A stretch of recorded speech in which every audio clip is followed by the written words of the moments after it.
Hello everyone, आज हम करने जा रहे हैं ट्रांसफर ऑफ प्रॉपर्टी एक्ट का सेक्शन नंबर 14। सेक्शन नंबर 14 में ऑलरेडी सेक्शन नंबर 11 में मैंने थोड़ा सा डिस्कस किया है कोवेनेंट से related, negative and positive covenants में, ठीक है। और सेक्शन नंबर 40 जो है वो बेसिकली बात करता है नेगेटिव कोवेनेंट से रिलेटेड। अब हम सबसे पहले इसका सेक्शन करते हैं, ठीक है। सेक्शन के बारे में थोड़ा सा रीडिंग देते हैं और सेक्शन के बारे में रीडिंग करते हुए ना आपको इलस्ट्रेशन के साथ ये चीज पूरी आइडेंटिफाई हो जाएगी, समझ में आ जाएगी कि इसका मतलब क्या है। तो सेक्शन नंबर 40 बात करता है burden of obligation imposing restriction on use of land, ठीक है। आपके पास क्या है, एक बर्डन ऑफ ऑब्लिगेशन इम्पोज कर दी गई है जो कि क्या प्रोवाइड कर रहा है, restriction on use of land. अब रिस्ट्रिक्शन हमने कहां पे डिस्कस किया था, सेक्शन नंबर 11 पे हमने डिस्कस किया है कि restriction imposed on interest repugnant, ठीक है। इंटरेस्ट के रिपग्नेंट आपने क्या किया है, रिस्ट्रिक्शन कर दी गई है। और दो तरह की रिस्ट्रिक्शन है, पॉजिटिव और नेगेटिव, ठीक है। Positive covenants running with the land और negative covenants running with the land. अब इसमें देखो क्या बात की जा रही है, way for the more beneficial enjoyment of his own immovable property. मेरी इमूवेबल प्रॉपर्टी है, आपका एसी निकल करके मेरी इमूवेबल प्रॉपर्टी में आ रहा है, तो मैं तो ये बोलूंगी ना कि आप मत करो। तो ये क्या है, ये भी एक कोवेनेंट है। A third person has independently of any interest in the immovable property of another or of any easement thereon a right to restrain the enjoyment in a particular manner of the latter property. अब ये समझ में आया। Section number 11 में हमें ये पता चल रहा है कि ये कौन कौन से रिस्ट्रिक्शंस लगेंगे। इसमें हमें ये पता चल रहा है कि ये जो थर्ड पर्सन है उस पे भी ये चीजें लगेंगी। थर्ड पर्सन कौन है, independently of any interest in the immovable property of another or of any easement, ठीक है, उस पे भी एक पर्टिकुलर मैनर पे लगेगी। तो हम इसके बाद हम क्या करते हैं, सेक्शन नंबर 40 के बारे में थोड़े प्रिंसिपल्स और इन सब के बारे में डिस्कस करते हैं। अब देखो हमें ये तो पता है कि सेक्शन नंबर 40 जो है वो नेगेटिव कोवेनेंस के बारे में बात करता है, पॉजिटिव कोवेनेंस के बारे में नहीं। और नेगेटिव कोवेनेंस किस पे लगेंगे, थर्ड पर्सन पे लगेंगे। पॉजिटिव और नेगेटिव दोनों किस पे लगेंगे, वो हो सकता है लग जाए मतलब नॉर्मल दोनों, ट्रांसफर और ट्रांसफरी की आपस की बात है। वो थर्ड पर्सन पे कौन से प्रोसीड करेंगे, नेगेटिव कोवेनेंस। अब इसका प्रिंसिपल क्या है, प्रिंसिपल वही है, इक्विटी बर्डन ऑफ नेगेटिव कोवेनेंस, ठीक है। देन इसके बाद इसका बैकग्राउंड कौन से केस में देखा जाता है, तुल्क वर्सेस मॉक्से, ठीक है। तुल्क वर्सेस मॉक्से में भी यही बोला गया है कि नेगेटिव कोवेनेंस के बारे में बात की गई है, पैरा 1 ऑफ सेक्शन नंबर 40। अब हम इसके बाद सेक्शन नंबर 40 के पैरा 1 और पैरा 2 इन सब के बारे में बात करते हैं। पैरा 1 में तो हमने देख ही लिया है क्या है, ठीक है, क्या है इसमें, इसके बारे में पैरा 1 ऑफ सेक्शन नंबर 40। इसमें क्या है, रिस्ट्रिक्शन ऑन एंजॉयमेंट, ठीक है। रिस्ट्रिक्शन किस चीज के बारे में रिस्ट्रिक्शन हो रही है, ऑन एंजॉयमेंट ऑफ लैंड, ठीक है। तो वो क्या है, इन्फोर्स्ड अगेंस्ट द ट्रांसफरी। ये क्या है, ये ट्रांसफरी है, इम्पोज अगेंस्ट द ट्रांसफरी।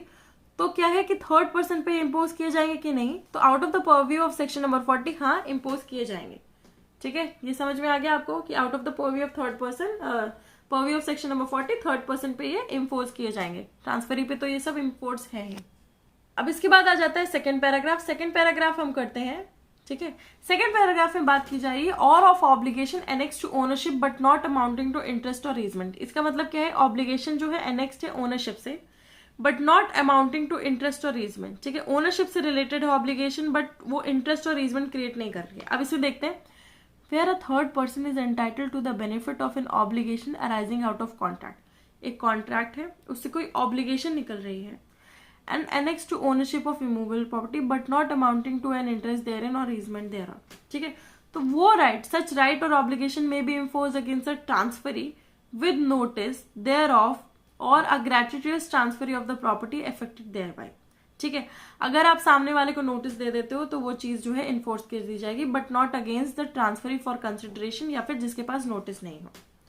अब हम आपको एक एग्जाम्पल देते हैं, उससे समझ में आ जाएगा। A contract to sell Sultanpur to B, ठीक है। ए बोलता है कि मैं तुम्हें सुल्तानपुर बेचूंगा, while the contract is still in force he sells Sultanpur to C, वो किसी और को बेच देता है। Who has notice of the contract, उसको पता था नोटिस था कॉन्ट्रैक्ट का, तो B may enforce the contract against C to the same extent as against A, ठीक है। वो सी के अगेंस्ट भी इन्फोर्स कर सकता है और ए के अगेंस्ट भी इन्फोर्स कर सकता है। वो थर्ड पर्सन हो गया ना, ए और बी, सी क्या हो गया, ट्रांसफर और ट्रांसफर ही हो गया, और बी क्या हो गया, वो थर्ड पर्सन हो गया जिससे उसको बेनिफिट मिलने वाला था। किस चीज का बेनिफिट मिलने वाला था, ओनरशिप का, but not amounting to an interest therein or easement, ठीक है, ओनरशिप का। और उसको ओनरशिप क्या हुआ, नहीं मिली, तो वो क्या करेगा, उसके अगेंस्ट करेगा। क्यों करेगा, क्योंकि उसमें उसको क्या था, नोटिस था, ठीक है। तो इसमें हम ये बात करते हैं obligation annexed to the ownership of immovable property arising out of contract, उसका क्या होना चाहिए, नोटिस होना चाहिए, ठीक है, नोटिस सबसे इंपॉर्टेंट चीज है। अगर सामने वाले को पता नहीं होगा तो इसका ये मतलब है, जैसे कि देखो ये सब प्रोविजंस किसके प्रोटेक्शन के लिए बनाए हैं, ट्रांसफरर, ट्रांसफरी को प्रोटेक्ट करने के लिए बनाए गए हैं। पर इधर आपने थर्ड पर्सन से बोल दिया कि मैं तुमको भी बेचूंगा और इसको बोल दिया इसको भी बेचूंगा, तो इसके साथ क्या हुआ, गलत हो गया। पर इसके साथ गलत तभी हम लोग मान सकते हैं कि वैलिड है जब इसको नोटिस नहीं था, अदरवाइज इसके साथ जो गलत है वो गलत है। ठीक है, उसको सही करना पड़ेगा, और सही कैसे होगा, जब इसके पास नोटिस होगा। तो अगर नोटिस हाँ है तो प्रॉपर्टी थर्ड पर्सन को मिल जाएगी, और अगर नोटिस ना है तो प्रॉपर्टी थर्ड पर्सन को नहीं मिलेगी। समझ में आ गया आपको। और दूसरी चीज है ग्रेट्यूटोरियस ट्रांसफर भी हो सकता है।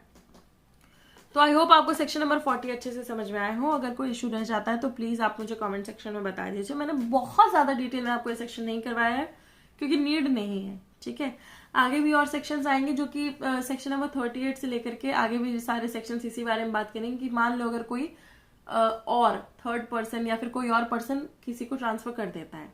बट ये जो सेक्शन नंबर 40 है ये थोड़ा सा अलग सा है क्योंकि इसमें थर्ड पर्सन से रिलेटेड दूसरी चीजों के बारे में बात हुई है, यानी कि थर्ड पर्सन के साथ कुछ गलत हो रहा है।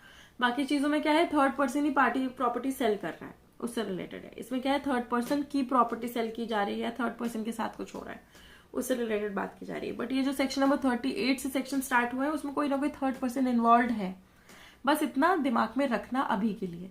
आगे आप करते जाओगे तो आपको सारे सेक्शंस याद होते जाएंगे। तो चलिए चलते हैं आगे की वीडियोस को लाइक शेयर कमेंट सब्सक्राइब करते रहिएगा। Thank you.